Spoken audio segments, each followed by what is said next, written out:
Hey, what's up? This is Phil and Albert, and Hello. we're going to do our new episode on smart cubes. So, smart cubes are a very interesting topic. They're a rather modern topic for Rubik's cubes, and so this discussion will cover our thoughts on smart cubes. And as you can see, we have a tier list loaded up. So we'll try to compare and contrast the smart cubes and Yep. talk about other smart cube topics. Yeah. Just like before, these are obviously our opinions. You don't have to agree with them. And I guess maybe before we begin ranking these smart cubes, Phil, do you want to talk a little bit about what you personally look for in a smart cube? Like, what are the things that you find valuable, and maybe some other features that you care less about? Yes. So I think the most important things in a smart cube are a functionality. Like it should function like a regular cube. If the cube is not good performing, then there's really no point in anything because Mm-hmm. then like who cares what your TPS is if you can't turn as fast as you can, right? Like Yep. the statistics mean less if the performance isn't there. Also, reliability in software and just reliability in general, right? So like the battery life needs to be reasonable, and the the app can't just bug out and give you trouble. You know, it just needs to be predictable and reliable. I think those are the two things that matter to me the most when it comes to smart cubes.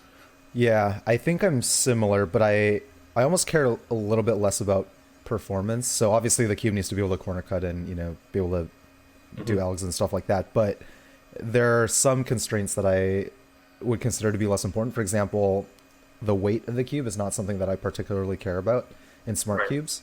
I Uh-huh. think for me the most important thing is having really good software and software support, because at the end of the day, if you have a really good cube that performs really well, but it can't connect to the app, then it's not a smart cube. It's just a cube that's good. And then of course, if you have a cube that connects reliably to the app or Chrome or whatever, that's great. But if it doesn't turn, then it's also not a smart cube. So there is some weird balance. I think for me personally, I care more about the software because it's easy enough to make a cube that turns. I think it's difficult to make a cube that turns decently and still has good software to back it up. That makes sense. That makes sense. And I'm sure you're much better with software than I am, and so maybe you're more sensitive to it. You know, I'm a simple guy. I just want to see my stats, and I want to see my stats in a realistic environment. So I Mm-hmm. want to be able to turn the cube reasonably well so that my stats reflect something accurate. Otherwise, there's no point. Yep, that makes sense. Hmm. I think for me, I like crushing noobs. So as long as there's a good matchmaking system and we're all using the same cube, even if it's a bad cube, as long as I can win, then I'm happy. Just don't sign on when I'm on. Hey, I've tried matchmaking with fast people and nowhere to be found.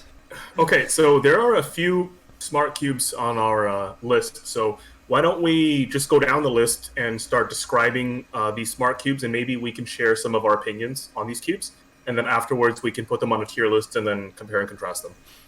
Sure. Yeah, let's do it. All right, cool. So first one is the X Mars. Yep. Um, I don't know how much playtime you've had on the X Mars. I've had exactly 0 minutes of playtime on it, but I've Okay, seen a lot of okay, videos about it.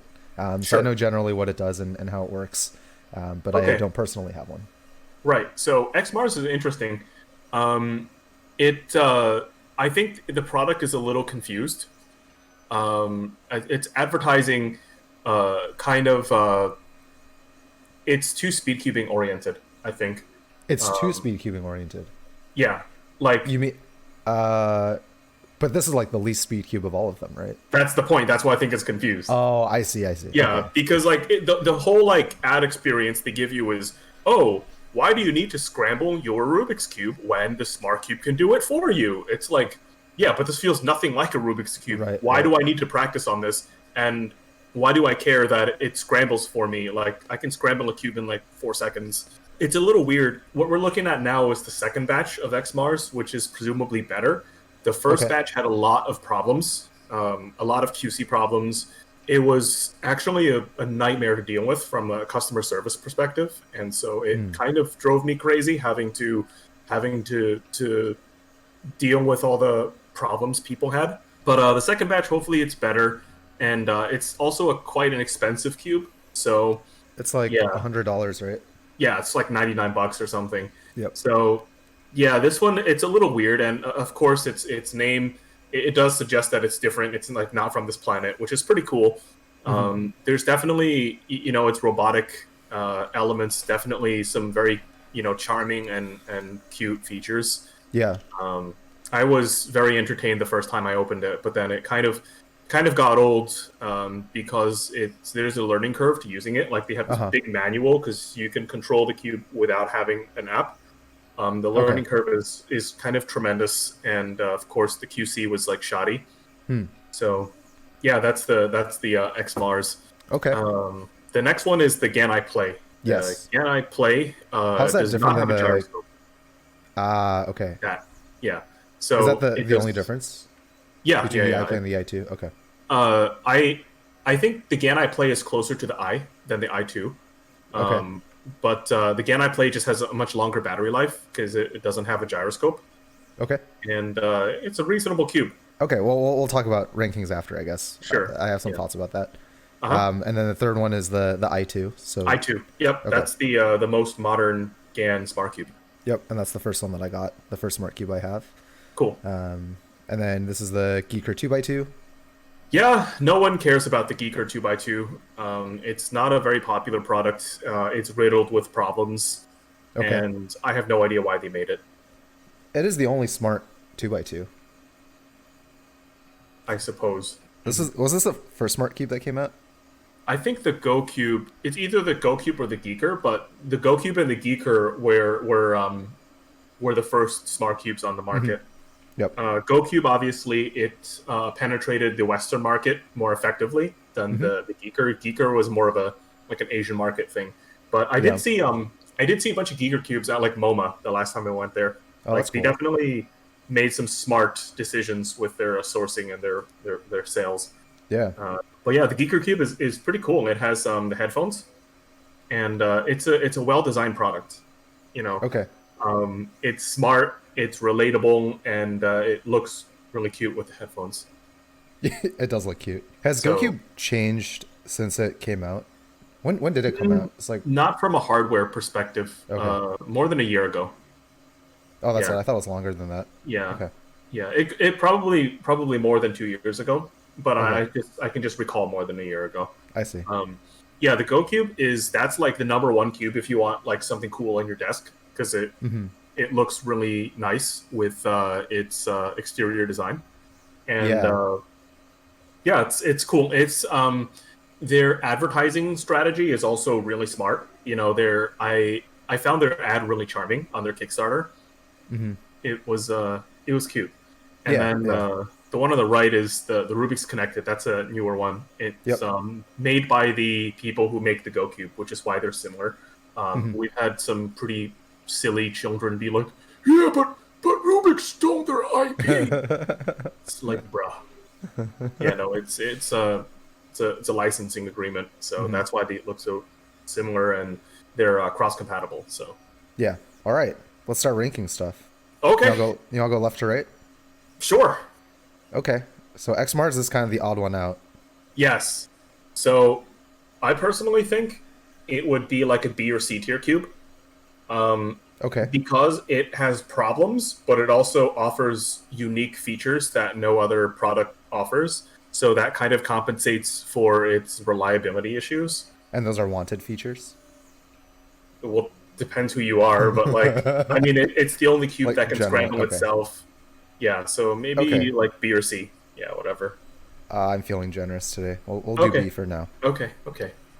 So you said you had some thoughts and feelings on the gyroscope issue, right? For the game I play. I just think it's kind of useless. The gyroscope? Yeah. Like, it doesn't really accurately track cube rotations.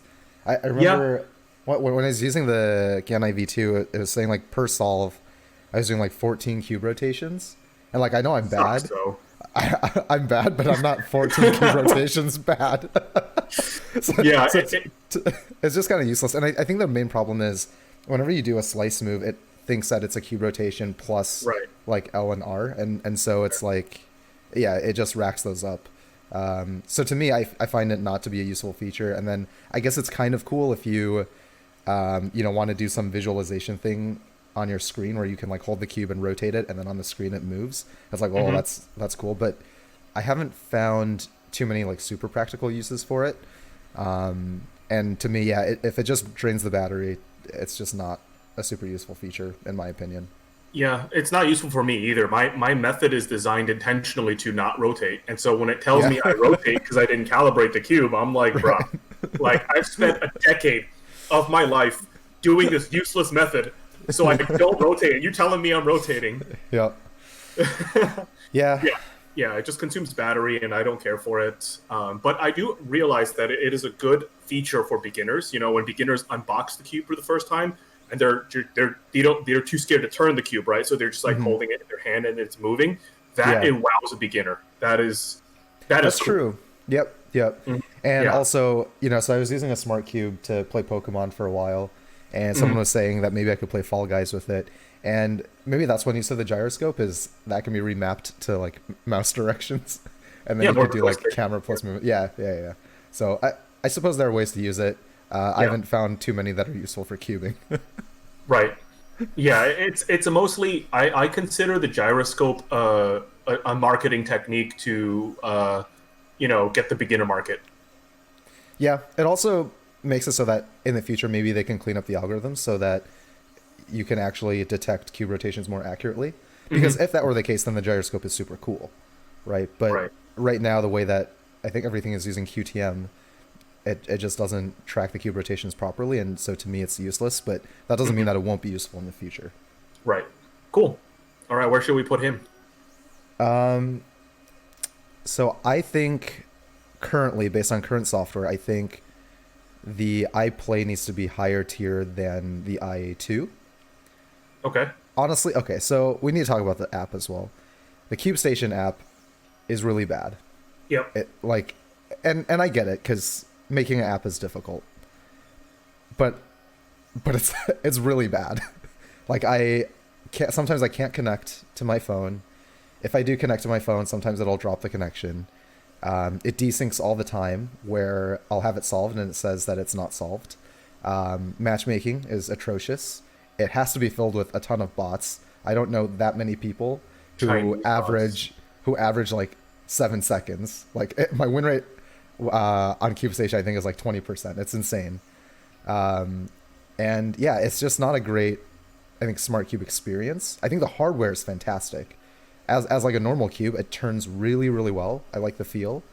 And the weight is surprisingly light. Yeah. But as a full experience, it's not super fun. So I would say, because of software, either B or C tier for the i2, and then maybe a tier higher for the iPlay. Okay. Yeah, or either that or they're very close, and we can do Yeah, something I would like I that. would put them very close because I mean there's a certain like benefit to using an i2 simply just for like solo practice because you can actually solo practice on the i2 quite reasonably. You can use third-party timers Yep. like desktop timers, and the cube performs really well. So Yeah. yeah, the online like PvP experience is a little questionable. Like I Yep. definitely agree. I don't think I've experienced that many or as many problems you have with the i2, and yeah, I'm surrounded by them. Yeah. But yeah, So I've also tried a bunch of online timers. So I've tried CS Timer and QBeast, and in both scenarios, and this could just be my computer as well. It seems like the i2 disconnects quite frequently, and if I turn too quickly, sometimes even when I solve the cube, it'll say that it's just a DNF. it's a weird flex, but okay. Oh, I turned too fast. And so, especially for last layer, it's quite problematic. For F2L, it's usually okay. But yeah, I think if you spam like a JPerm or something, it'll often miss like one or two moves, and then it'll be a DNF. Okay, put Okay. that one deep here, dude. Like I hate it. This thing? Yeah. Okay. But it has Yeah, a like- feature. Wait, but like the XMars, it has a unique feature, which is that it's a 2x2. Yeah, but do people want that? I don't Like, know. is that an attractive feature? I don't own a two. Well, the only 2x2 I have is an Among Us 2x2. So you're not asking the right person. Oh, you're gone. Okay. Well, we can put in D tier. That's fine. Yeah, C or D. Like, yeah.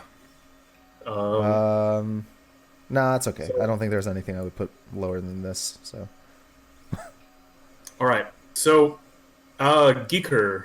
This is the interesting one because when Geeker first released, it was like a competitive cube.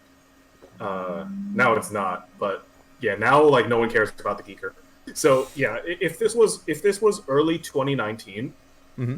I would say that the Geeker would have been like an A or a B tier cube. Okay. Right now, it's probably your C or D tier cube.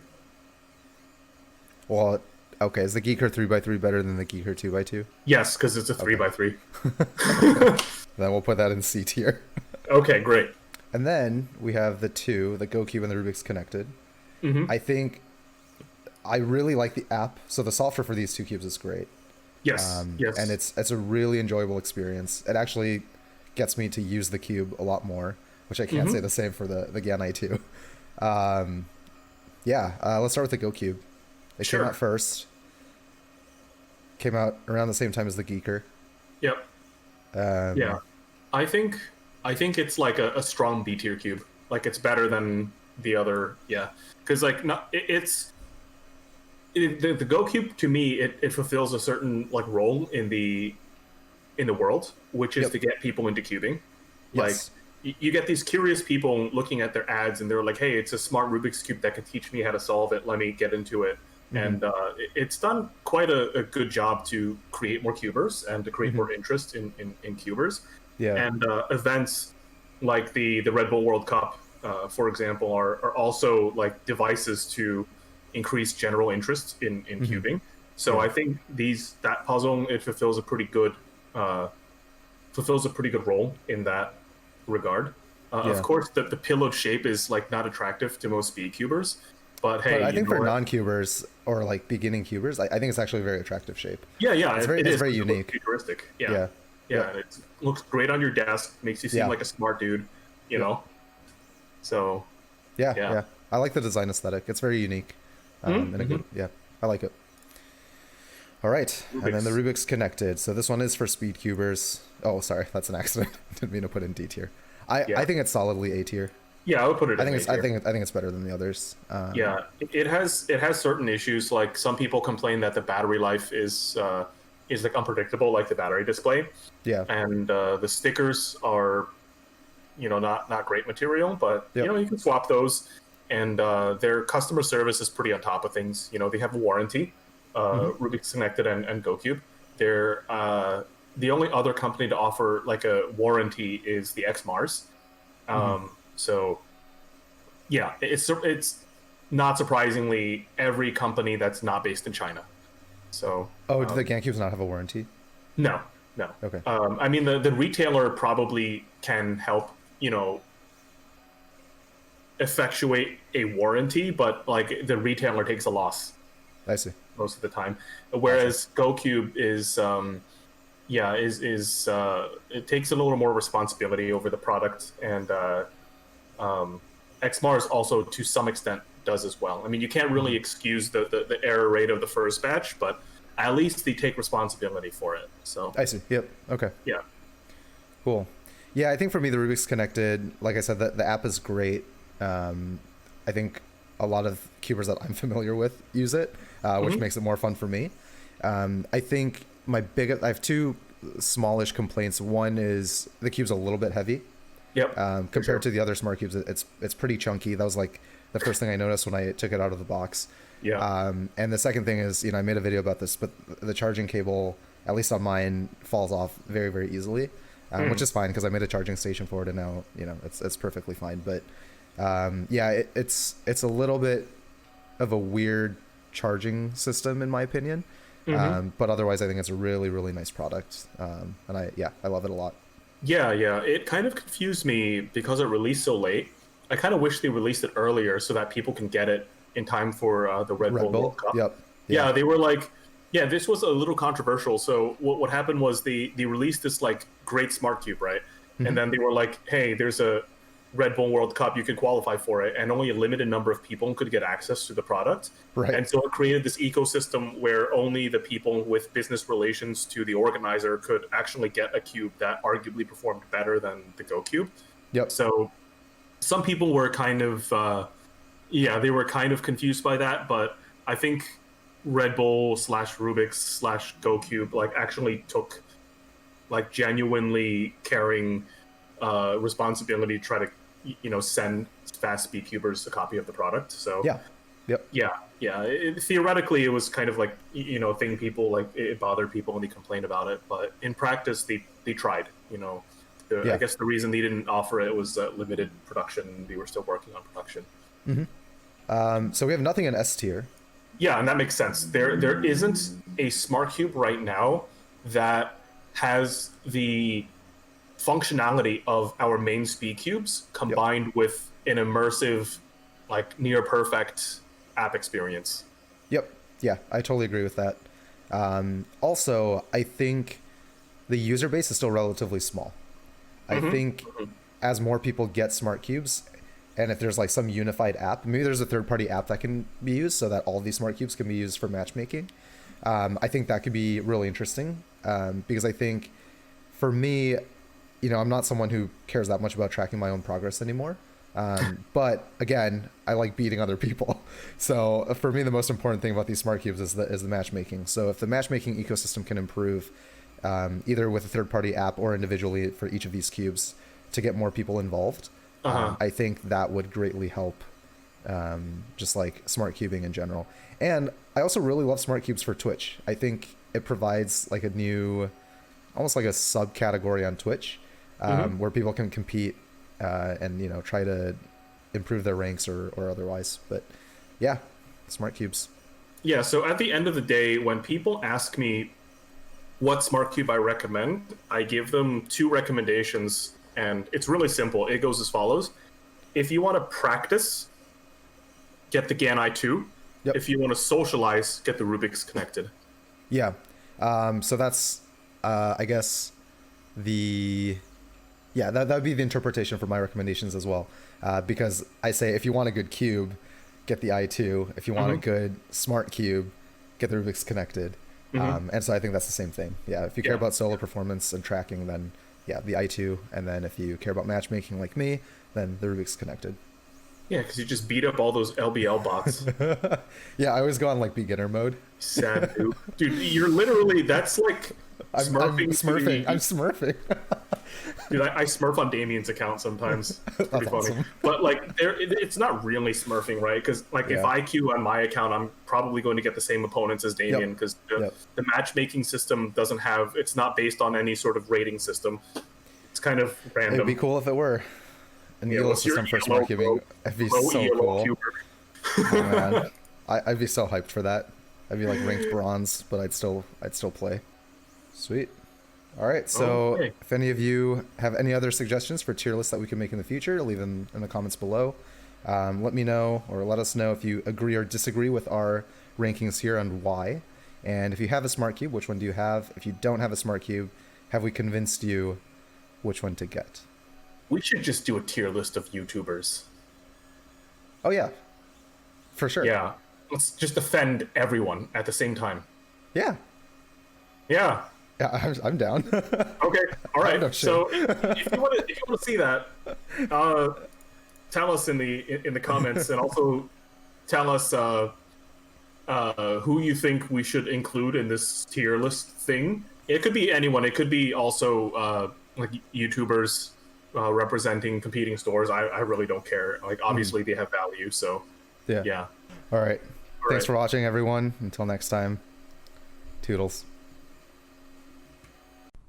All the pieces feel the same, don't they?